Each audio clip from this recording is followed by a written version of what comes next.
აი 100 ცხვირიდან რამდენს ამოიცნობ რომ ნაოპერაციებია? ალბათ 90%. ყველაზე რთულად საოპერაციო ცხვირი რომელია? რთული ცხვირი არის მაშინ, როცა ვის უფრო დიდი ცხვირები აქვს სომხებს თუ ქართველებს? ალბათ უფრო სომხებს, უფრო მოცულობითი. არარად სადარებენ ხოლმე ცხვირს, ხო? უფრო ესეთი მაღალი კეხი, უფრო მაგრად უწყავ ჩახურს. უბრალოდ არაფერი არ მქონდა გასაკეთებელი, ცოტა დავითხელე. ან რაღაცა პატარა კეხი მქონდა მოვიშორებ და ადრინდელ სურათს რო ნახულობ, ცხვირი აქვს აქ ადამიანი. და ძველს ფოტოებს Facebook-იდან შლიან ხოლმე და ახალი ფოტოები. გათხოვების სიხშირე რინოპლასტიკის შემდეგ უფრო ხშირი. ოპერაციის მერე უფრო ხშირია ქორწინება. ანუ ცხვირი უშლის თუ არა გათხოვებას ხელს. რაღაც ტრენდებს, რასაც ვკარნახობს მაგალითად ჰოლივუდი. ეს აზიანებს თუ არა ადამიანებს. ბარბინოუსი ბოდიში ხარ ამ სიტყვის მოხმარება არ მოყავს, ძალიან მეგოიმება მელი. მეც არ ვემხრობი. აი ეს რო უყურებ და ეს ნესტოები ესე რო აწეული და ეს ქვემოთ ცხვირში ყველაფერს რო ხედავ, აი ეგ როგორ შეიძლება მოგეწონოს? გიდე შეიძლება იყოს გამრუდებული და პაციენტი კარგად სუნთქავდეს. მე მაგალითად გიდე გამრუდებული მაქვს და ერთი ესეთი პროვოკაციული შეკითხვა მინდა დაგისვა.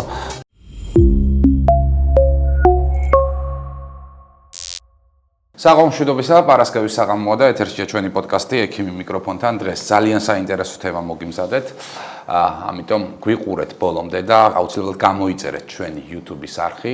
მათთვის ვისაც გადაწყვეტილი აქვს სხვირის ოპერაცია გაიკეთოს, დღეს შესანიშნავი შანსი ეძლევა მოისმინოს თუ როგორ ტარდება ეს ოპერაცია, რა ახალი ტრენდები არის 2026 წლისთვის სხვირის პლასტიკურ ქირურგიაში, ზოგადად როგორია რეაბილიტაციის პერიოდი, რა გართულებებს შეიძლება ელოდნენ პაციენტები სხვირის პლასტიკური ქირურგიის შემდეგ და ასე შემდეგ, მოკლედ ყველაფერზე ვისაუბრებთ, კარგ ცხვირებზე, ცუდ ცხვირებზე და ვფიქრობ საინტერესო საუბარი გველოდება წინ. დღევანდელი ჩვენი პოდკასტის სტუმარია კარაფს მედლაინის პლასტიკური ქირურგი ლაშა პავლეაშვილი. ლაშა, მოგესალმები, მადლობა მინდა გადაგიხადო რომ მოხვედი დღეს ჩვენ გადაცემაში სასაუბროთ, ხო?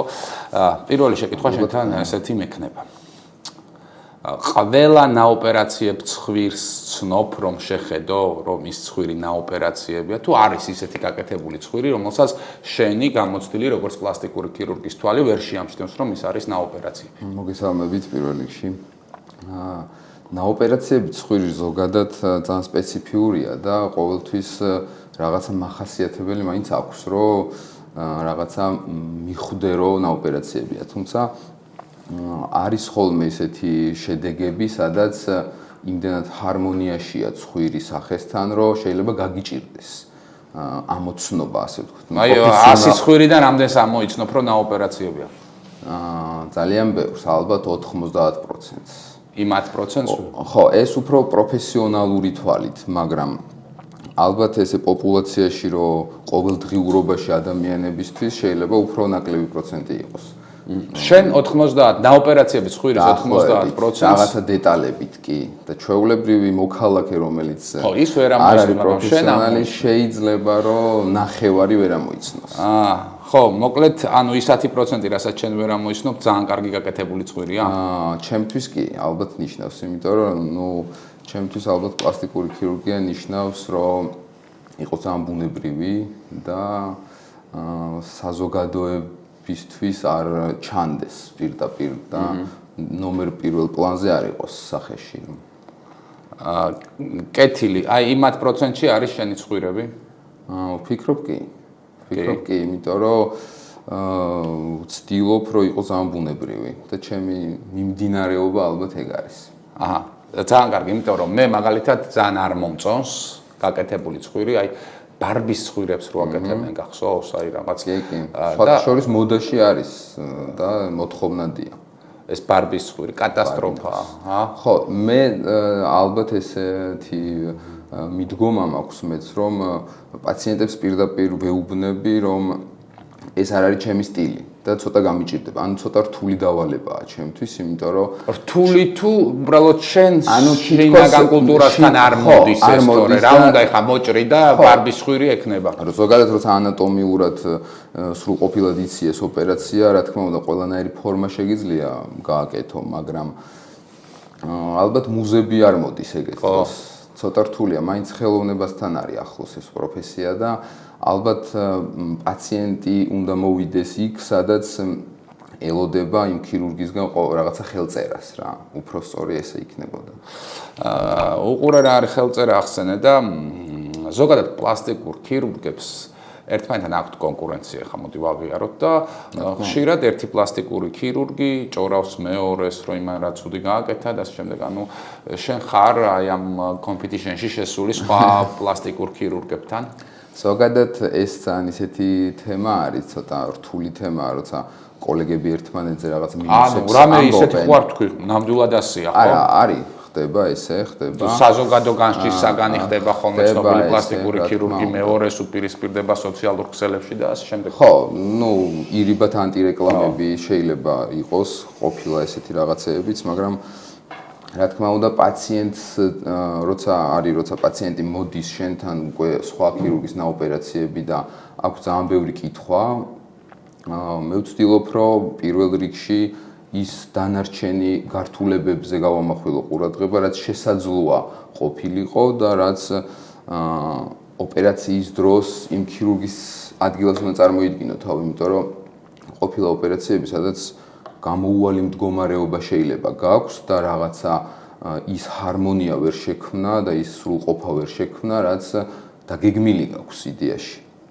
ეს ახსნელი აქვს ზოგადად პაციენტს და შეიძლება რომ იყოს რაღაცა გაუმართლებელი, არ შემდგარი ოპერაცია, რომელიც ვერ შედგა, ან გართულდა, ან ვერ მიიღო პაციენტმა ის, რასაც ელოდა, თქვათ იმ წინა საუბრებიდან გამომდინარე მოდელირება თუ რაღაცა პირობა არის ესეთი, ხო? ამიტომ ძალიან რთული არის თქვა ქირურგზე, ვინც არ უნდა იყოს შენ პიროვნულად მოგწონს, არ მოგწონს, ამაზე არ არის ლაპარაკი.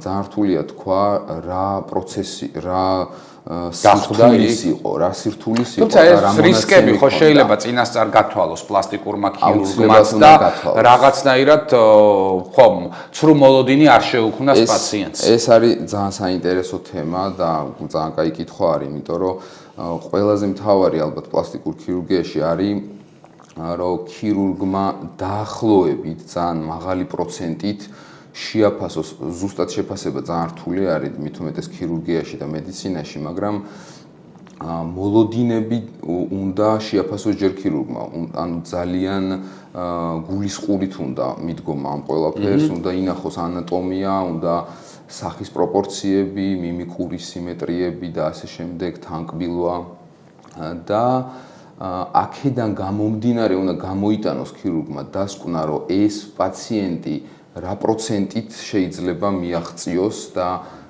რა მოლოდინი შეიძლება ქონდეს, სრულყოფილებისკენ, ხო. კეთილი, მაშინ აქვე აი ასეთ შეკითხვას დაგისვავ, ხო? ანუ წინასწარ უნდა რაღაცა რისკები დააზღვიოს, ხო? ექიმმა მაგაზე მესაუბრების შემდგომ, რომ ცრუმოლოდინები არ შეუქმნას პაციენტს. მაშინ მითხარი ყველაზე რთულად საოპერაციო ცხვირი რომელია?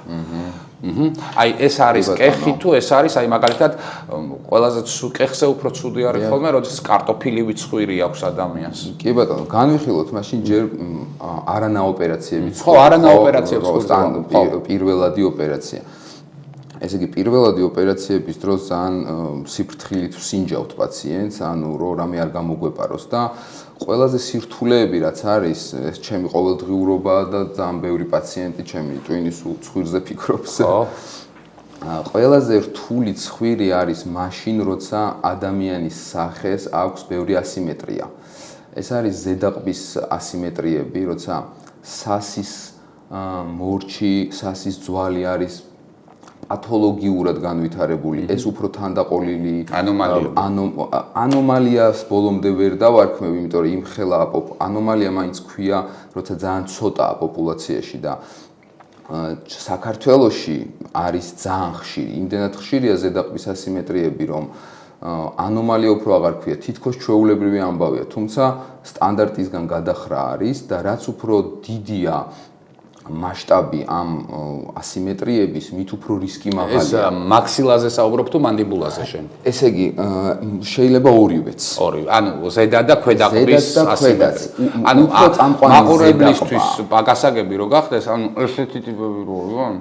აი ხა უფრო კონკრეტულად რო ავხსნათ, ნახეთ, უფრო არის ზედაყბის ასიმეტრიები, როცა მიმიკური კუნთები და ზედაყბის თანკბილვა არის არეული, ასე ვთქვათ, აქ ორთოდონტია ერთვება, რომ გვეხმარება წინა საოპერაციოდ, რომ გასწორდეს თანკბილვა. ქვედაყბა სხვათა შორის ძალიან მნიშვნელოვანია, მაგრამ ქვედაყბა ცხვირის გართულებებთან თითქმის კავშირში არ არის, ცხვირის დეფორმაციებთან. ქვედაყბა უფრო ესთეტიურ სირთულეებს გვაძლევს, რომ ჰარმონიაში მოიყვანო თუ მოკლე არის ქვედაყბა, ან თუ გრძელია, ანუ თავისი ნორმები აქვს და თუ ჩვენ ვხედავთ, რომ ან ცოტა წინ არის, ან ცოტა უკან არის, ძალიან ძნელია პაციენტს შეპირდეს სრულყოფილი ჰარმონია სახეში.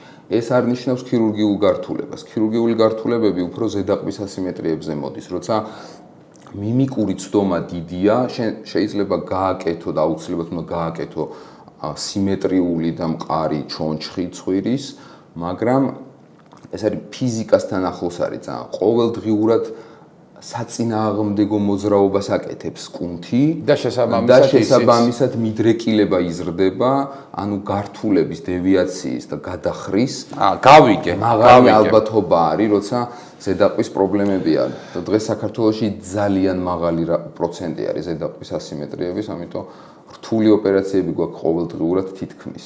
ხო, ისე ყბის ქირურგია ჩემთვის ასევე ძალიან საინტერესო თემაა. ერთ-ერთ პოდკასტში ამაზეც აუცილებლად ვისაუბრებთ, ხომ, აი ეს გამოწეული ქვედაყბა.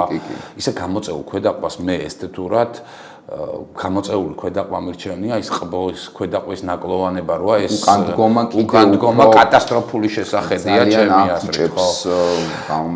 კარგი, აი საქართველოში რთული ოპერაციების ჩატარება გვიწევს, ხო და ასევე თქვათ ისიც რომ საქართველოში რინოპლასტიკა ძალიან დიდი რაოდენობით კეთდება. ესე ჩვენი გენეტიკიდან გამომდინარე, იმიტომ რომ ვიცით რომ რაღაც კეხი დომინანტური გენია, ანუ ის თქვათ აი არსებობენ დომინანტური გასაგები რო იყოს და რეცესიული გენები, რომლებიც უფრო დიდ გავლენას ახდენენ, წამყვანია და უფრო მემკვიდრეობაში უფრო მყარდება და მყარდება ეს კეხიანი ცხვირები. მოდი ერთი ესეთ შეკითხვას დაგისვავ. ხო, სომხებსაც იგივე პრობლემა აქვთ, მაგრამ ვის უფრო დიდი ცხვირები აქვთ, სომხებს თუ ქართველებს? სავარაუდოდ ალბათ უფრო სომხებს, უფრო მოცულობითი ცხვირები. არარად სადარებენ ხოლმე სომხებს, ხო. ხო, თუმცა საქართველოშიც ძალიან ესეთი ეს ერები გვანან ერთმანეთს ანატომიურად. აი ხა ქირურგიისთვის და ქირურგისთვის ზოგადად ეს ორი ერი იდენტურია თითქმის, ერთმანეთს გავს ძალიან აგებულებით, ანატომიური სტრუქტურებით ძალიან გვანან ერთმანეთს. არიან ერები, სადაც ძალიან რთული, სხვა ანატომიაა.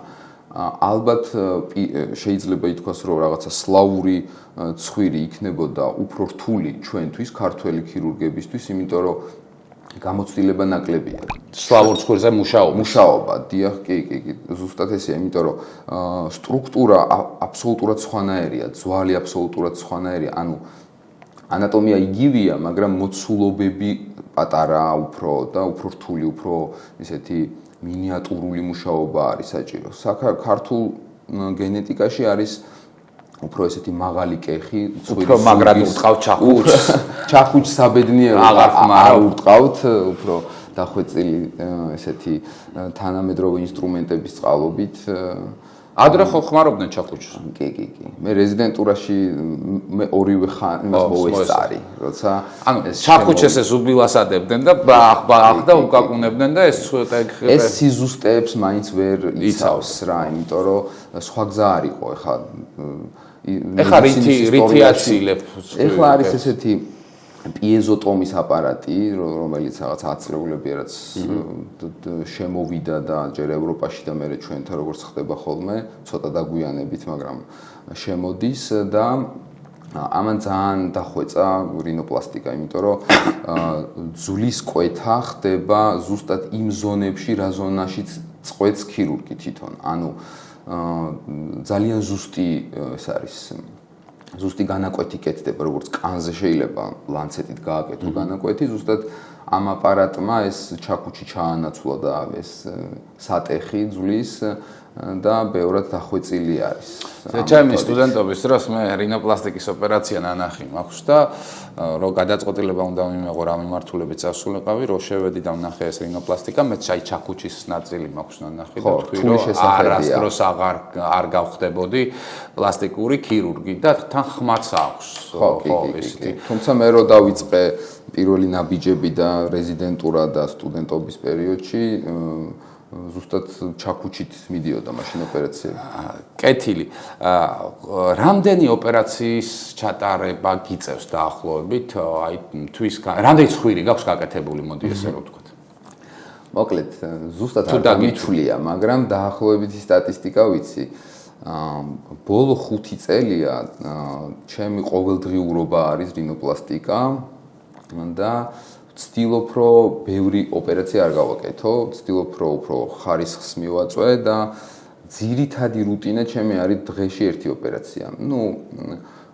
დაგეგმარებას გააჩნია არის ესეთი არის ვიცით წინასწარ რომ არის რთული ცხვირი, რეკონსტრუქციული ტიპის ცხვირი, ის აუცილებლად ერთი კეთდება დღეში და არის უფრო მარტივი ვერსიები. ამას ხო ჩვენ კონსულტაციის დროს ვადგენთ და ვინიშნავთ, რომ ეს პაციენტი არის რომელი ხარისხია სირთულის და იშვიათად 2 ოპერაცია დღეში, თვეში დაახლოებით 30 ოპერაცია. მოდი ხა იმ ადამიანებს მინდა რომ რაღაც გითხრა, რომელსაც ცხვირის ოპერაცია აქვს გაკეთებული. როგორც წესი ოპერაციის შემდგომ ადამიანები ხშირად იცახენ, მე უბრალოდ არაფერი არ მქონდა გასაკეთებელი, ცოტა დავითხელე, ან რაღაცა პატარა კეხი მქონდა, მოვიშორებ და ადრინდელ სურათს რომ ნახულობ, ცხვირი აქვს აქ ადამიანს და აი ყველა მაინც აი ამ ოპერაციას ზოგი მალავს, ზოგი ამბობს რომ ძალიან მცირე მასშტაბით ჩაიტარა, ან ზოგმა მხოლოდ გიდე გავისწორე და იქ მიაყოლა ქირურგმა, ცოტა რაღაც მე არ მჭირდებოდა, მაგრამ გავაკეთე. რატომ მალავენ ცხვირის ოპერაციას? და გაკეთეთ.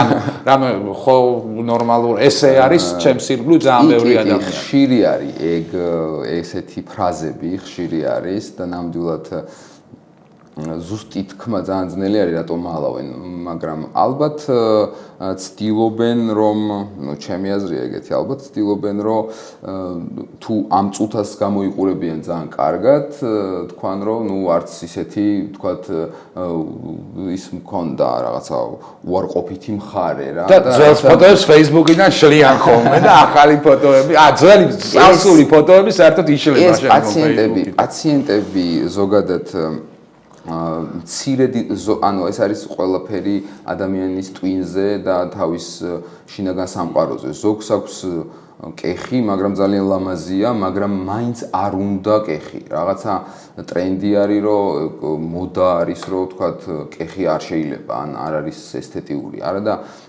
ძალიან ბევრი პაციენტია, რომელთანაც გადარწმუნება გვიწევს, რომ არ გაიგეთოთ ეს ოპერაცია, იმიტომ რომ მე ძალიან ხშირად მაქვს ესეთი საუბრები პაციენტებთან, იმიტომ რომ არის კომპლექსები, მაგრამ კომპლექსი უნდა იყოს ლოგიკასთან ახლოს. ანუ თუ მე ვხედავ, ხა ჩემი გემოვნება არ არის აუცილებელი რომ იყოს ზუსტი, მაგრამ მაინც პროფესიონალი როცა ამ ხედავს და გრძნობს, რომ ამ კონკრეტულ პაციენტს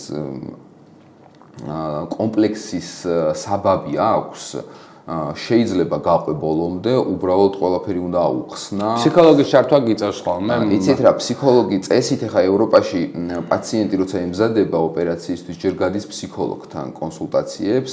სამწუხაროდ საქართველოში არ არის დანერგილი ეს მიდგომა და ჩვენ გვიწევს ხოლმე ფსიქოლოგის რანგში ყოფნა, კონსულტაცია დაახლოებით 9 საათი, ხან 1 საათი შეიძლება გაგრძელდეს, იმიტომ რომ ამოიცნო პაციენტი რამდენად მზად არის, ფსიქოლოგიურად არის თუ არა მზად. იმიტომ რომ ესეთი მარტივი კითხვა ისმის, რომ პაციენტი როცა მოდის და ძალიან კარგად გამოიყურება, რა აზრი აქვს, რა ზომის არის ცხვირი, კეხი ოდნავ ამოწეულია, ზურგი თუ არ არის, ანუ კითხვა ისმის, რომ პაციენტს ხო არ აქვს ეს კომპლექსი არალოგიკურად გაჩენილი და ძალიან რთულია ესეთ პაციენტებთან მუშაობა, იმიტომ რომ ესეთ პაციენტს სრულყოფილება თუ არ მიიღო, ზუსტად ის რაც წარმოუდგენია, ყველა ოპერაცია იქნება მისთვის დასაწუნი კი. და ძალიან რთულია, იმიტომ რომ ჯერ ჩავდივართ პაციენტის ფსიქიკაში მაქსიმალურად სადამდეც შევძლებთ, რომ ამოვიცნოთ რა არის მისი სურვილი და მერე მივდივართ უკვე იმ შეთანხმებაზე, რომ გაკეთდეს თუ არ გაკეთდეს ოპერაცია. ცოტა რთული თემაა. ახალი ცხვირი მართლაც არის ახალი ცხოვრების დასაწყისი, იმიტომ რომ ცხვირი არის სახის ცენტრალური ნაწილი, სახის ცენტრი და მართლაც რინოპლასტიკის შემდეგ ძალიან იცვლება ხოლმე ადამიანის გარეგნობა. ერთი ესეთი პროვოკაციული შეკითხვა მინდა დაგისვა. გათხოვების სიხშირე რინოპლასტიკის შემდეგ უფრო ხშირია თუ რინოპლასტიკის შემდეგ და შენს პაციენტებში რინოპლასტიკის შემდეგ ოჯახის შექმნა რამდენად ხშირად ხდება ხოლმე თუ გებულობ მათ შემდგომ ამბებს. იცი რატომ ამბობ ამას, იმიტომ რომ აი ხა ფემინისტები შეიძლება გაგვიბრასდნენ, მაგრამ რომ გახვიდე ხო ქუჩაში და გამოიკითხო, ხა დიცხვირიანი ადამიანი ბევრისთვის მოსაწონი ვიზუალურად არ იქნება. რაც არ უნდა ადამიანებმა ვამტკიცოთ, რომ ხო ვიზუალს რა მნიშვნელობა აქვს, თავარია შინაგანი სამყარო და ბუნება, მე მაინც მგონია, რომ მოსახლეობის 99.9% მაინც ვიზუალს აქცევს ყურადღებას. მე ყოველ შემთხვევაში ვაქცევ. პირველი შთაბეჭდილება მაინც. ხო. წამყვანია ხოლმე კი. მოკლედ ამ ქორწინებამდე ოპერაციები არის ძალიან ხშირი ზოგადად რა. ეს კითხვა ზუსტად ეგ არის, რომ შეგვიძლია მივხვდეთ, რომ ოპერაციის მერე უფრო ხშირია ქორწინება. ანუ ცხვირი უშლის თუ არა გათხოვებას ხელს. გრძელი ცხვირი უშლის თუ არა გათხოვებას ხელს. არიან პაციენტები, სადაც უშლის, იმიტომ რომ თვითშეფასება პაციენტებში, როცა ცოტა დაბალია, უჭირთ რეალიზება პარტნიორთან ურთიერთობა, შეკრებებზე ლაღად ყოფნა, ანუ მაღალი კომპლექსია ეს, როცა პაციენტებში ინდივიდუალურია ზოგი ადამიანი ძალიან ლაღია, როგორც არ უნდა გამოიყურებოდეს და თავის სხვა პლუსებს მარტივად აჩენს, ხო, ეს ფსიქიკა არის ადამიანის და ძალიან დიდი პროცენტი ადამიანების კომპლექსდება, თქვათ, თუნდაც ჩვენ კონკრეტულ თემასთან დაკავშირებით ცხვირის ასიმეტრიების, ფორმების, მოცულობების გამო და ვერ რეალიზდებიან რა.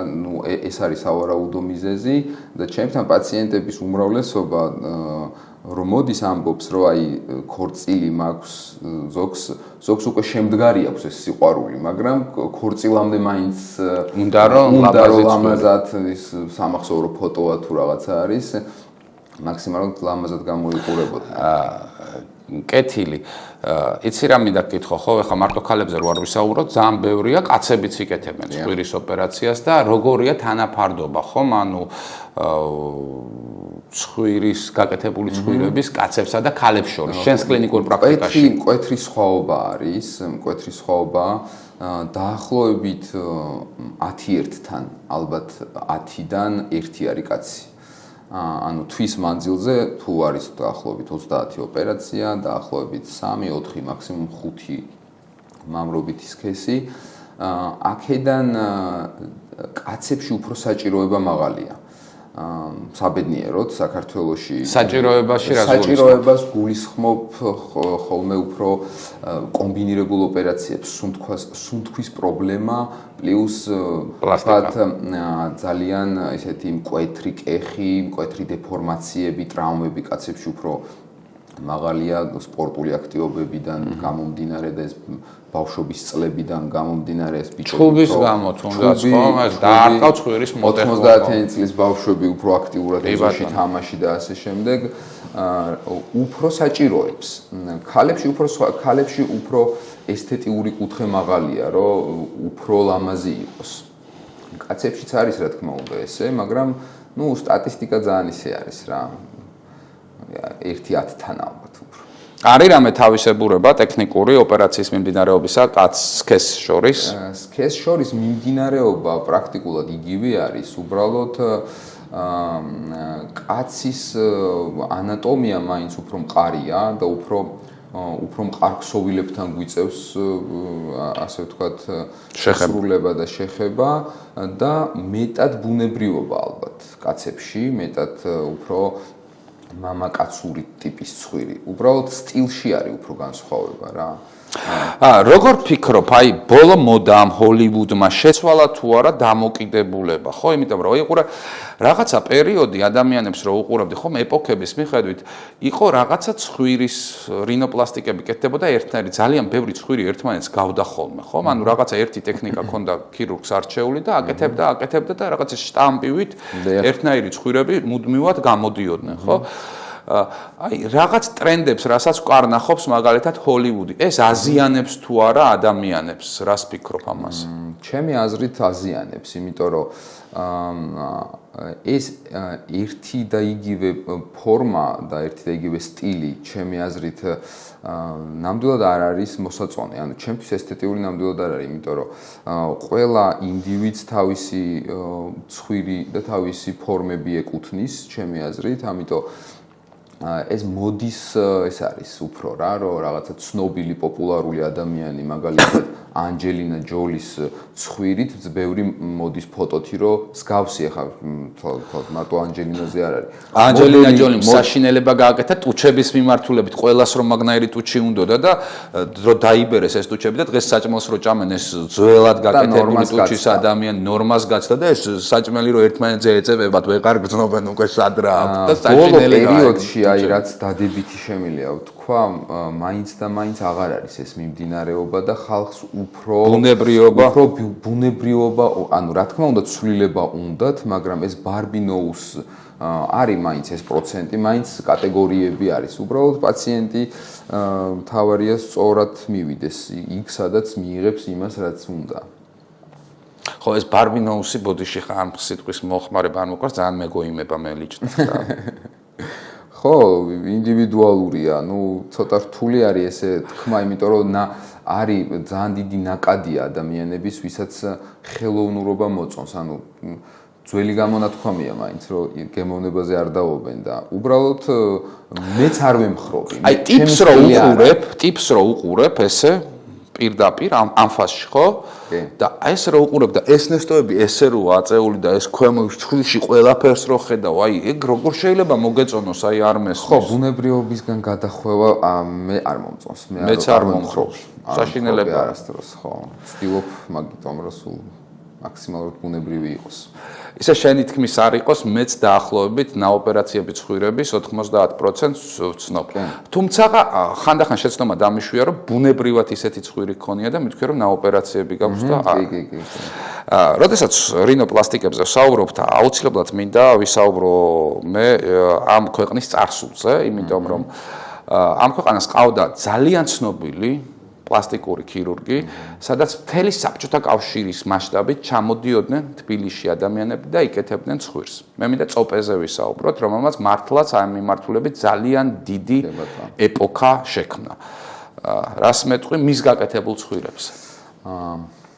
იმიტომ რომ ახლა აი ჩვენი დედების თაობა, ბებიების თაობას ბევრს აქვს წოპესთან გაკეთებული ცხვირი. ნახეთ, მე ეპოქალური ადამიანი იყო ნამდვილად. წლოვანებაში და წლების მასში ძალიან დიდი განსხვავება არის ჩვენს შორის, რა თქმა უნდა, მისი ქირურგია არ მაქვს ნანახი, მაგრამ ჩემთან მოდიან პაციენტები, რომლებსაც მოყვებათ მშობლები და ძალიან ხშირად დედები, ახალგაზრდა გოგოებს და დედებისგან ძალიან წოპეს სტატისტიკა შემილია რაღაცა ვთქვა, იმიტომ რომ ძალიან ბევრი წოპეს ნაოპერაციები ცხვირი მაქვს ნანახი, მშობლების თანდასწრებით, როცა ტარდება კონსულტაცია. ბევრ ცნობილ მსახიობს, მათ შორის ვინც ახლა სცენაზეა, ვინც იყო თავის დროზე კინოში, ბევრს გაუხსნა. იმ პერიოდისთვის მართლა დიდი გმირობა იყო ესეთი რთული ოპერაციის ჩატარება, როცა ძალიან მწირი ინფორმაცია იყო ამასთან დაკავშირებით და საქართველოში პრინციპში ერთ-ერთი ფუძემდებელია, რომ დაიწყო ეს ოპერაციები. და ძალიან ეს იყო მწირი ინფორმაცია რომ არის და ეს ინსტრუმენტული მხარდაჭერა ცოტა გაქვს და ამდენ ოპერაციას აკეთებ, რა თქმა უნდა ძალიან წარმატებაა, თუმცა რო შევადაროთ, ნახეთ იმ პერიოდისთვის ალბათ ეს პროცენტული გართულებები, რაც ამ ოპერაციებს მე მინახავს ბევრი გართულებული და დეფორმირებული ცხვირი, იმიტომ რომ თანამედროვე ეპოქაშიც კი ძალიან რაღაცა პროცენტი არის, რა თქმა უნდა, შემცირდა, თუმცა იმ პერიოდისთვის ეს დახურული მეთოდით კეთდებოდა ეს ოპერაციები, რაც ძალიან მაღალ გართულებებს გვაძლევდა. შეხორცებების თვალსაზრისით, თუნდაც ასიმეტრიებით. კი ბატონო, თუმცა ძალიან ბევრი კმაყოფილი პაციენტი იყო, იმიტომ რომ მაშინ მცირედი ხარვეზად არ ითვლებოდა. და დღეს უფრო მეტი მოთხოვნილება აქვს, ძალიან მაღალი არის. პაციენტებში მცირედი ხარვეზიც აუტანელია და ყოველთვის პაციენტებს უხსნით ხოლმე, რომ მცირედი ხარვეზი უფრო ხშირად არის მოსალოდნელი, ვიდრე დიდი რადიკალური პრობლემები. გაგფუჭებიათ ცხვირი? კი. ეს თანხლები არის ამ ქირურგიის. ცხვირი აი შეიძლება დაუგეგმავად, როცა საერთოდ არ ელოდები, ანუ გამოდიხარ ოპერაციიდან ძალიან ნასიამოვნები, რომ ყველაფერი იდეალურად შესრულდა და ფიქრობ, რომ წარმატებულია ოპერაცია. ეს ძალიან კაი თემაა, სხვათა შორის ძალიან ბევრი ლაპარაკი შეიძლება ამასთან დაკავშირებით. ქირურგიული ოპერაციები, რაც ნებისმიერი ქირურგია არის გართულებადი ზოგადად და სიურპრიზად რამ შეიძლება გამოყოს თავი, რომელმა გართულებამ. მოდით ჩამოვთვალოთ ოპერაციის შემდგომი ცუდი სიურპრიზები. ცუდი სიურპრიზები, ოპერაციის შემდგომი სიურპრიზები არის ძალიან ბევრი და მარტივი სისხლდენით იწყება. ეს არ არის თქვა ცხვირის დეფორმაციასთან დაკავშირებით, თუმცა ერთ-ერთი გართულება არის ცხვირის ქირურგიის. მათ შეიძლება სასიცოცხლო მნიშვნელობა რომელიც ეს არის. გართულებები უფრო მოდის კანის შეხორცებებზე, ნაწიბურებზე, ჰიპერტროფიულ შეხორცებებზე, კელოიდურ ნაწიბურებზე, რომელიც ძალიან აფუჭებს ვიზუალს და ბევრ პრობლემას ქმნის ცხვირში, ეს შიგნიდან ხდება ეს ნაწიბურები თუ გარედანაც? ყველა განაკვეთზე, იმიტომ რომ ღია მეთოდით ოპერაციის დროს გარედან განაკვეთის გარდა შიგნით ძალიან ბევრი განაკვეთი ხდება ლორწოვანზე, გუმბათზე, ყველა ძალიან ბევრი განაკვეთია და ნებისმიერ ადგილას წარმოქმნილი კელოიდური ან ჰიპერტროფიულმა ნაწიბურმა შეიძლება ასიმეტრია მარტივად მოგვცეს. და სუნთქვის პრობლემა პლუს დაერთოს ამ ასიმეტრიას. გართულებებთან დაკავშირებით კიდე არის ესეთი ყველაზე გავრცელებადი დეფორმაციები, რამაც შეიძლება თავი იჩინოს, ეს არის ცხვირის ხრტილოვანი ძგიდეს, რასაც ვეძახით, ეს არის ცხვირის ოთხკუთხა ხრტილი, რომელიც პოპულაციაში თითქმის ყველასთან, აი 99%-თან არის გამრუდებული. უბრალოდ ხარისხებს გააჩნია.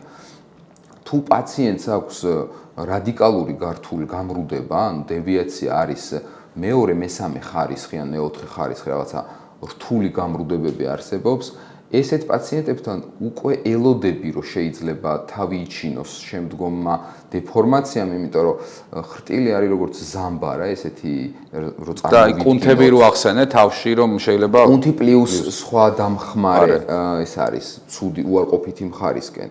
ხრტილი არის რო წარმოვიდგინოთ როგორც აი ზამბარა რო წარმოვიდგინოთ და თუ არის დევიაცია, ანუ გამრუდება თუ არის, ქირურგი რა თქმა უნდა ყველაფერს ცდილობს რომ ეს გაასწოროს.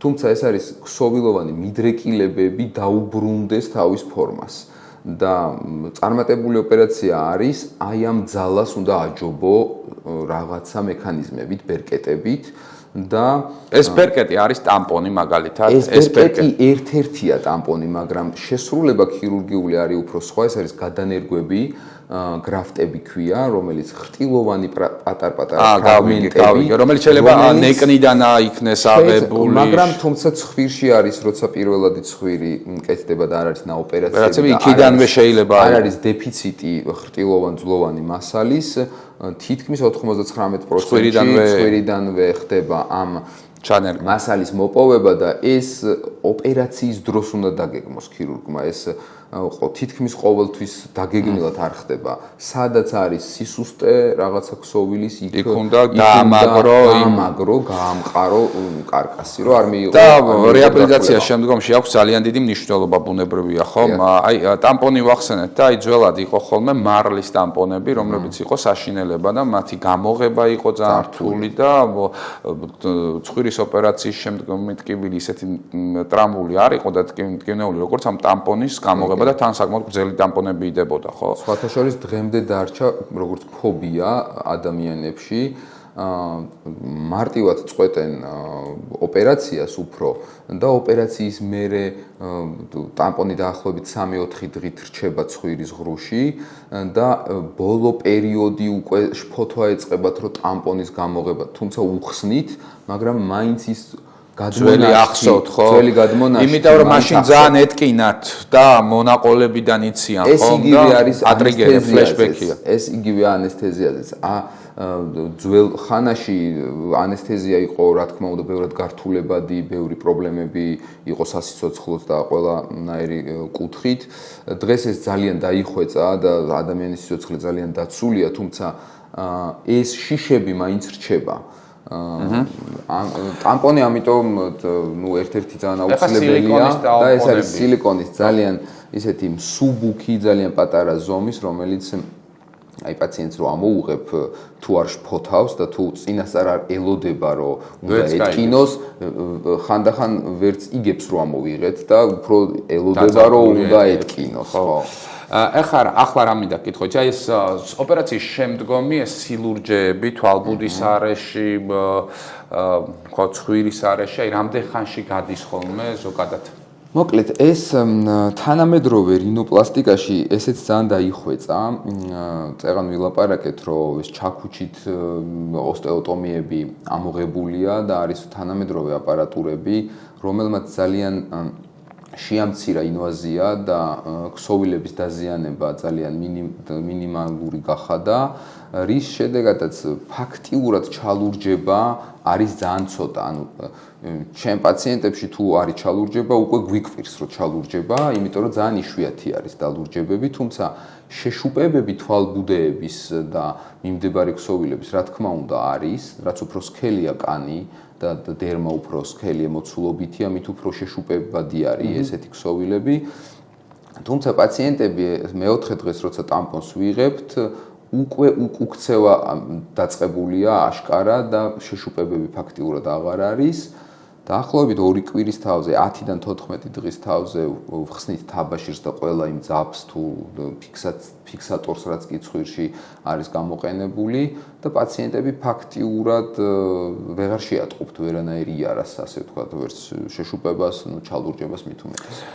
კეთილი, აი ოპერაციის შემდგომ რა დრო არის საჭირო რომ გავიდეს, რომ ცხვირმა მიიღოს საბოლოო სახე, რომ აი სახის სტრუქტურებთან ჰარმონიაში ჩაჯდეს და ასე შემდეგ. აი ოპერაციის შედეგი რა დროის შემდეგ უნდა განისაზღვროს. მოკლედ, ნაოპერაციები ცხვირი რო ბოლომდე ჩამოყალიბდეს, რა თქმა უნდა, ხანგრძლივი პერიოდია საჭირო. მინიმალური პერიოდი მე ვფიქრობ არის 6 თვე, როცა შეიძლება ვთქვათ, რომ ცხვირი ჩამოყალიბდა და არ მივიღეთ გართულებები, თუმცა ხანგრძლივ პერიოდშიც შეიძლება რაღაცა ცვლილებები მოხდეს, რაც ძალიან იშვიათია. მაგრამ ანუ არის რამოდენიმე ფაზა რა რეაბილიტაციაში. პირველი 1-2 თვე არის ძალიან არასტაბილური ფაზა, როცა პაციენტთან შეშუპებები, ნაწიბურისკენ მიდრეკილებები იჩენს მაგ დროს თავს, დევიაციები, რო ვთქვით, იმ ხრტილის გადახრა, არ გადახრის თემა. პირველი 2 თვე ძალიან არასტაბილური არის ცხვირი და ამ დროს ძალიან ხშირ კონტაქტზე ვართ პაციენტებთან და ვეუბნებით, იმიტომ რომ რეაბილიტაცია არის ძალიან მნიშვნელოვანი ოპერაციაში, ალბათ ნახევარი საქმე არის რეაბილიტაცია. პაციენტი უნდა იყოს ძალიან მობილიზებული, რომ რამეს თუ შეამჩნევს, იმიტომ რომ ჩვენ ამ ყველა პაციენტის ყოველდღიურობა არ ვიცით.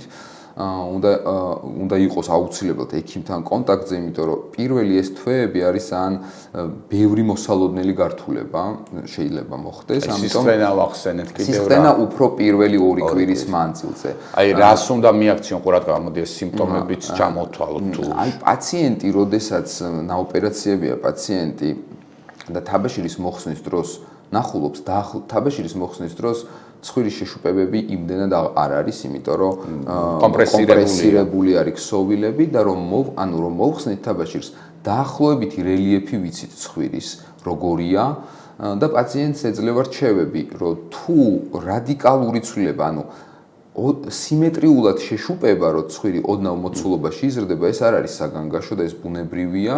პაციენტებს ენიშნებათ სპეციალური თეიფები, ფიქსატორებია, ასე ვთქვათ, სახლში თავისით უნდა გამოიყენოს პაციენტმა. ანუ ტამპონებიც ინდივიდუალური ღამის განმავლობაში ტამპონი, როცა ტამპონს ამოვიღებთ, არის ტამპონის მსგავსად ფიქსატორები, ცხვირის რეტეინერები, სილიკონის რეტეინერები, რომელიც ძალიან გვეხმარება, რომ ეს ნაწიბუროვანი ნაწილი არ ძალა გავანაწილოთ და ბალანსირება გაკეთდეს.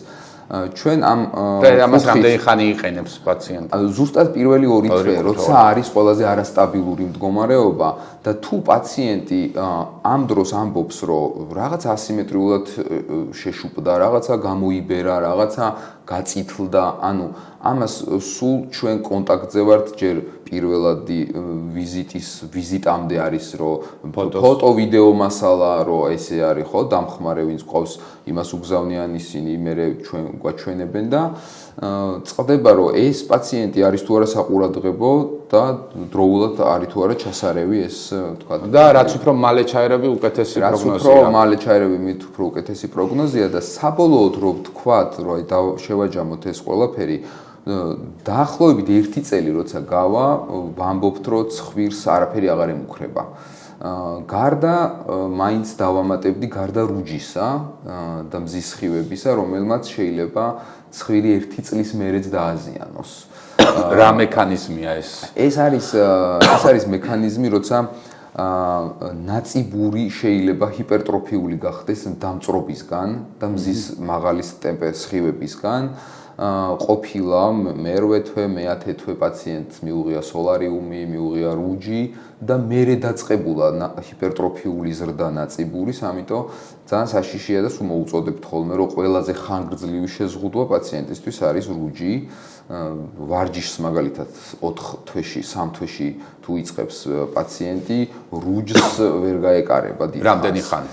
დაახლოებით 1 წელი. 1 წელი რუჯი არ შეიძლება. მინიმუმ. ანუ შესაბამისად სეზონურობაზე რომ ვისაუბროთ, ჯობს ზამთარში გაიკეთო რინოპლასტიკა ვიდრე ზაფხულში? ვერ ვიტყოდი, იმიტომ რომ ზამთარში რომც გაიკეთო ოპერაცია, ზაფხულში მაინც რუჯს ვერ მიიღებ. და ყინვა როგორ მოქმედებს ამას? დიდად სეზონურობა სტატისტიკას არ ცვლის რა. არ ცვლის ქირურგიულ გართულებებს ზაფხულში, იმიტომ რომ ჩვენ ზაფხულშიც და ზამთარშიც ერთი და იგივე მოცულობის ოპერაციებს ვაკეთებთ და არასდროს არ დაგვიფიქსირებია ის, რომ აი ზაფხულში უფრო მეტია, ვთქვათ, გართულება, ან ზამთარში უფრო ეს თითქმის არ არსებობს. ერთ-ერთი მთავარი აკრძალვა არის, რომ რუჯი არ შეიძლება 1 წლის განმავლობაში. აი, ახალ ნაოპერაციები ცხვირის მქონე ადამიანი რომ გაცი ვირუსი დაემართოს და დაემართოს სურდო, რომელიც ძლავრი ლორწოვანი გამონადენი აქვს ამ დროს. რა შვება ის ცხვირის ახოცით? უფრო სპეციფიური მოვლები მანამდეც აქვს ნასწავლი პაციენტს, იმიტომ რომ ნაოპერაციები პაციენტს მექანიკურად უხსნით, როგორ უნდა მოუაროს თავის ცხვირს და მე რუტინაში გადადის. ძილის პოზა, არ უნდა აი ბალიშზე ჩახუტებული დაძინება მაგალითად, რაც ძალიან ბევრს უყვარს, ეს უკვე აკრძალვაში აქვს მინიმუმ 6 თვე პაციენტს. ანუ კეფით უნდა იწვეს ესე მკვდარი. პირველი 1 თვე უნდა იწვეს ძალიან ისე, რომ ცხვირთან შეხებები არ ქონდეს, რა თქმა უნდა, პაციენტებს ახლა ესეთ კაც რეჟიმს არ უნიშნავთ, იმიტომ რომ ესეთი ცხვირი რა თქმა ადამიანს თუ რაღაცა ხერხემლის პრობლემები დაეწყო, უბრალოდ უნდა იყოს კისრის ბალიშით დამცავი მექანიზმები, რომ ვისაც ღრმაძილი აქვს მით უმეტეს, ახლა თუ ახალმა ნაოპერაციებმა გაიღვიძა ცხვირი ჩაყოფილი აქვს ბალიშში და ეს მექანიკური ტრავმა აქვს მიღებული, რა თქმა უნდა, ალბათობა რომ გართულდეს ძალიან დიდია, ამიტომ შეზღუდვება როგორი აქვს ხოლმე ნაოპერაციებ ცხვირს, ანუ აი როგორც ჩვენ გვაქვს ეს გრძნობელობა რომ ქვეითდება და სულ დაქვეითებული იქნება მუდმივად. მკვეთრად ქვეითდება და პირველი 1 წლის მანძილზე ნელ-ნელა აღდგება, იმიტომ რომ ღია მეთოდით ზიანდება ნერვული ქსოვილი და ინერვაციები ნელ-ნელა ფუჭდება თავიდან მკვეთრად ვერ გრძნობენ ცხვირის წვერს. დაბუჟების შეგრძნება და ასე შემდეგ, მაგრამ 1 წლის თავზე თითქმის არ არსებობს პაციენტი, რომელმაც თქვას, რომ კანს ვერ გრძნობ, ან შეხებით ვერ გრძნობ. გადის ნელა. აი იცი რა მაინტერესებს, აი ნაოპერაციების ცხვრზე მომიკიდია ხელი და აი ეს სტილი ხო მოძრაობს ესე. ის ესეთი მყარია, ხო? ხო, სხვა გზა არ არის. სხვა გზა არ არის, იმიტომ რომ ნაოპერაციები ცხვირი როცა დაიშლება და მთელი ქსოვილები აშრევდება, აუცილებელია ცხვირის სტრუქტურების სიმყარე. წინააღმდეგ შემთხვევაში შეხორცებები დეფორმაციას გამოიწვევენ. ანუ რატო არის გართულებები? იმიტომ რომ რაც ავაწყეთ, გამოდგა უფრო სუსტი, ვიდრე შეხორცების ძალა. ანუ ერთმანეთს ეჯიბრებიან ფიზიკის კანონივით არის ეს, რომ თუ შეხორცებას აქვს თავისი ძალა, შემაერთებელი ქსოვილი, ყველამ ვიცით, რომ ძლიერად ჭიმავს ქსოვილს, კანს. ანუ აწყობილმა კარკასმა უნდა აჯობოს შეხორცებით ძალას. დიახ, აუცილებლად. ეს არის მთავარი მექანიზმი ქირურგის დავალება პირველ რიგში, რომ იყოს ჩონჩხი, ცხვირის ჩონჩხი იყოს იმდენად მყარი, რომ აჯობოს მიმდინარე პროცესებს, შეხორცება იქნება თუ მიდრეკილება, თუ მიმიკა, ასიმეტრიულ მიმიკასაც უნდა აჯობოს, იმიტომ რომ ზოგი პაციენტი იღიმის და მკვეთრი სხვაობაა ღიმილში, ხო, ერთი კუნთი უფრო მაღალი. სახის ასიმეტრია ძალიან რთული თემაა. ამიტომ პირველი დავალება არის მყარი ჩონჩხი, ამიტომ ყველანაირად სხვანაირად არ გამოდის. უნდა იყოს ცხვირი მყარი. მე გამიგია ასეთი რაღაცა, რომ იყო რაღაცა მეთოდი და რამდენიმე პლასტიკური ქირურგი მათ შორის საქართველოშიც მუშაობდა, რომ ხრტილს საერთოდ იღებდნენ. გაგიგია ეგეთი რამე? ხრტილს საერთოდ ცოტა ისეთი ის არის, რა ქვია, საერთოდ ხრტილის ამოღება, ანუ ძალიან დიდი რაოდენობით ხრტილს იღებდნენ და ბევრი უკმაყოფილო პაციენტი ბევრი უკმაყოფილო პაციენტისგან მსმენია. გასაგებია, ხო. აი ნახეთ ოპერაციის კი, მივხვდი დაახლოებით ეს ძალიან ერთ ცნობილ ადამიანზეც იყო. არის ესეთი რაღაცა, როცა არის ცხვირის ძგიდის გამრუდება, ქირურგს სხვა გზა არ აქვს, რაღაცა ნაწილი უნდა ამოკვეთოს, მაგრამ მთავარი არის რაღაცა თავისი კანონები აქვს ცხვირის სტრუქტურას, არ უნდა გაცდე რაღაცა ნორმებს. არ უნდა დაასუსტო ჩონჩხი იმდენად, რომ იყოს არასტაბილური. ზუსტად ეგ არის გართულებების ერთ-ერთი მაჩვენებელი, როცა, გართულება შეიძლება მივიღოთ ქირურგიულად შეუსრულებელი ცხვირის გამო, რეალობები უნდა ვთქვათ. ეს არის, როცა ვერ შესრულდება ცხვირის ოპერაცია, ზუსტად მაგ მექანიზმით. ანუ იმაზე მეტი ქსოვილის მოკვეთა, ვიდრე ნორმაში შეიძლებოდა. მეორე არის პაციენტი, რომელიც ვერ უვლის ან არ უვლის თავის ცხვირს და მესამე არის ის ქირურგიული გართულებები, ნაწიბური მიდრეკილებები და ასე შემდეგ. მოკრივის ცხვირზე მინდა გკითხო, რა ეშველებათ მოკრივეებს, მათი ცხვირი, აი სპორტულ კარიერას რო დაასრულებენ, შესაძლებელია ოდესმე გამოსწორდეს. როცა დაასრულებენ, მაშინ შეიძლება ამაზე ლაპარაკი, თუმცა ჩვენ აი პოპულაციაში რო ვამბობთ, რომ ყველას თავისი წილი გართულებები აქვს, მოკრივესთან ძალიან მაღალი იქნება გართულებები, იმიტომ რომ აქ სახეცვლილებაა მთელი ქსოვილების, უამრავი ნაწიბურია, იმიტომ რომ თვით აღდგენები, მოტეხილობა, მერე რაღაცა თაბაშირით ჩასწორება ცხვირის ეს გამოიწვევს შემაერთებელი ქსოვილის უხვზრდას, მერე კიდევ და ამ ესეთი პაციენტის ოპერაცია პროცენტულად ძალიან გართულებადია. კეთილი, შენ ახსენე, რომ ანუ მოსახლეობის 90%-ზე მეც აქვს ხრტილოვანი დეფორმაცია. საკუთარ თავზე რას მეტყვი, შენი ხრტილის დეფორმირებულია? ეხლა ნახეთ როგორ არის. ადამიანის ვიზუალურად როცა უყურებთ, შეიძლება გქონდეს ძალიან სწორი ცხვირი, ძალიან სიმეტრიული იყოს, მაგრამ ცხვირის ძგიდე იყოს გამრუდებული და ცოტა ვერ იგებენ ხოლმე პაციენტები ამას, როცა სწორი ცხვირი აქვს და ვეუბნებით, რომ თქვენ ძგიდის ოპერაციაც გჭირდებათ, იმიტომ რომ ძგიდეზე ეწყობა მთელი ცხვირი და სწორი ძგიდე ფაქტიურად არ არსებობს. ცოტა კითხვა უჩნდებათ ხოლმე, შეიძლება მარტივად თვალებშიც შეატყო პაციენტს, რომ არ თქვას, რომ რაღაცა დაიბნა, იმიტომ რომ კარგად სუნთქავს, ანუ ძგიდის გამრუდება არ ნიშნავს, აქ არის რაღაცა ესეთი სპეციფიკები. ძგიდე შეიძლება იყოს გამრუდებული და პაციენტი კარგად სუნთქავდეს. მე მაგალითად ძგიდე გამრუდებული მაქვს და შესანიშნავად სუნთქავ.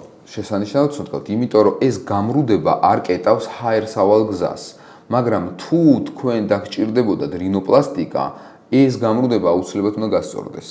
იმიტომ რომ ჩონჩხი ეს არის, საძირკველი ეს არის, ასე ვთქვათ, საყრდენი ეს არის და ეს უნდა გასწორდეს.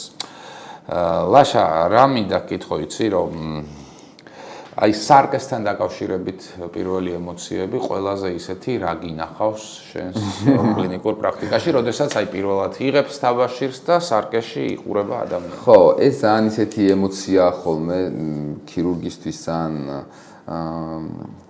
ძალიან მნიშვნელოვანი ემოცია არის ჩვენთვისაც, იმიტომ რომ მაგ ემოციებით ვიღებთ ხოლმე ენერგიებს და ინდივიდუალურია. ზოგი პაციენტი საერთოდ ემოციის გარეშე უყურებს თავის თავს, იმიტომ რომ ვერ იცნო და რა თქვას არ იცის.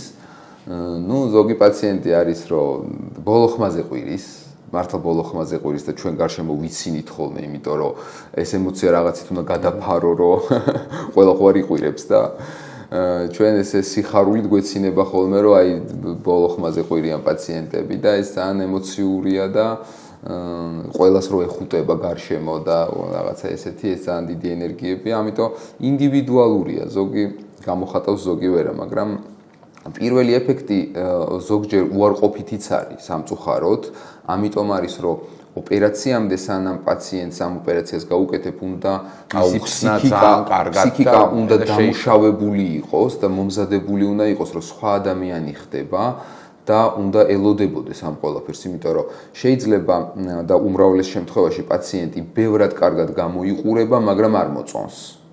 ანუ ცხვირი ბევრად იდეალურია, კარგად სუნთქავს, უფრო მოუხდა ის ცხვირი ვიდრე ეს ცხვირი ვთქვათ, მაგრამ შეიძლება პირველი რეაქცია არის ის, რომ ის ძველი თავისი თავი უცბად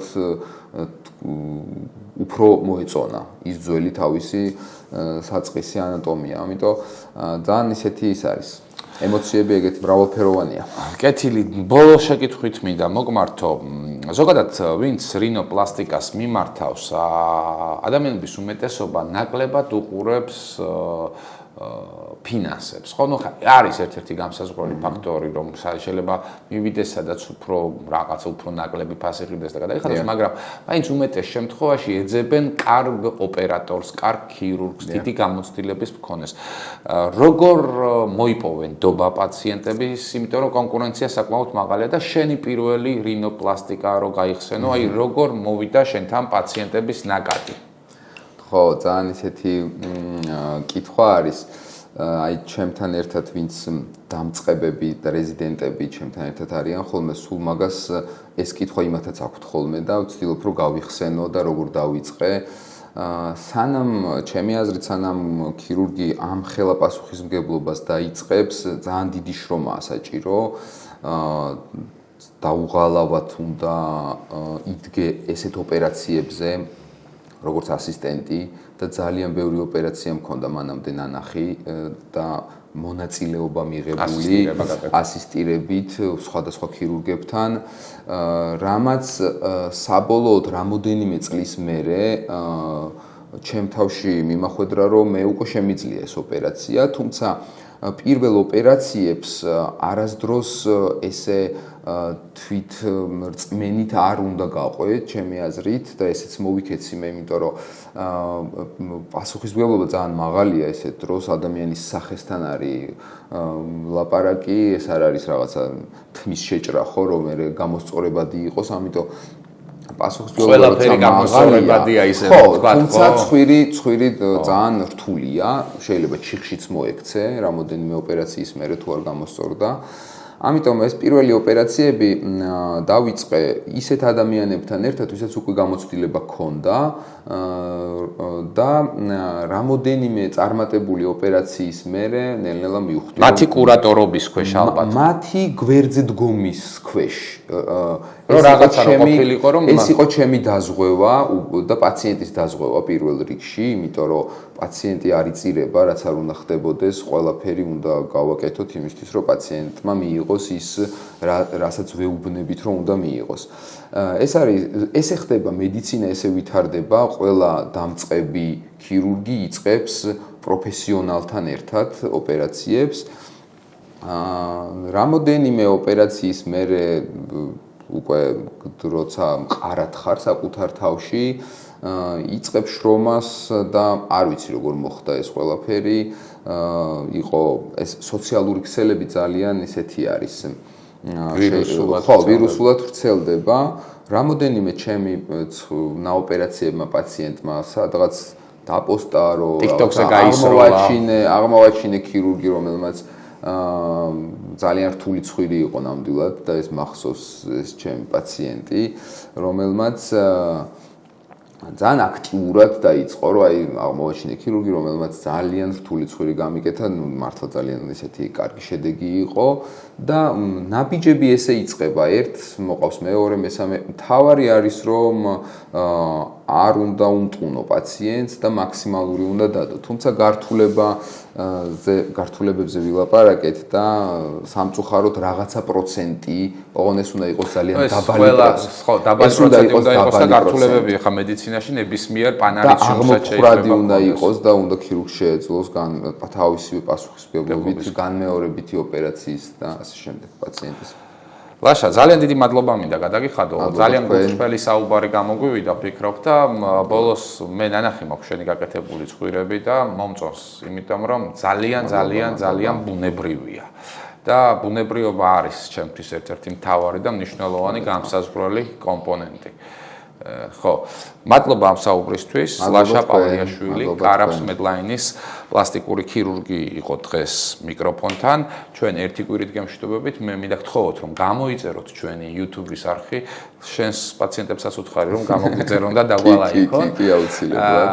ეს ჩვენთვის არის ერთგვარი мотиваცია, რომ ახალ-ახალი და საინტერესო თემები შემოგთავაზოთ ხოლმე. ზუსტად ერთი კვირით გემშვიდობებით. მადლობა, რომ გვიყურეთ.